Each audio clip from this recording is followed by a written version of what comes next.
सैफ अली खान हल्ला प्रकरणातील संशयित आरोपी पोलिसांच्या ताब्यात। दीपक कनोजिया याला छत्तीसगडमधनं घेतलं ताब्यात। संतोष देशमुख हत्या प्रकरणी 6 आरोपींना 14 दिवसांची न्यायालयीन कोठडी। सुदर्शन घुलेसह सुधीर सांगळे, महेश केदार, जयराम चाटेचा समावेश। वाल्मिक कराडच्या जामीन अर्जावर 20 जानेवारीला सुनावणी। नाराजी नाट्यानंतर पहिल्यांदाच छगन भुजबळ शिर्डीतील राष्ट्रवादीच्या शिबिराला उपस्थित। शिबिराला आलो म्हणजे नाराजी दूर झाली असं नाही, भुजबळांचं वक्तव्य। तर धनंजय मुंडेंची मात्र अनुपस्थिती।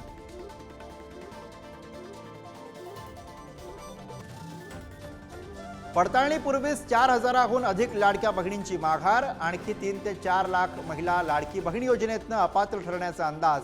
26 जानेवारीला पुढचा हप्ता मिळण्याची शक्यता।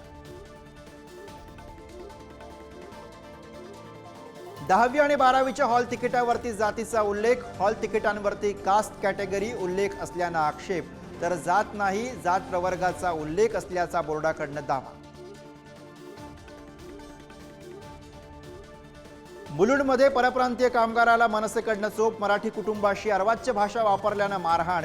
मारहाणीनंतर मागितली माफी।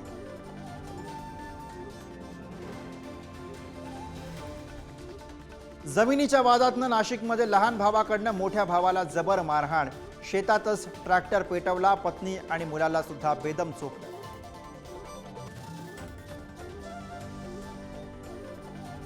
चॅम्पियन्स ट्रॉफीसाठी टीम इंडियाची घोषणा।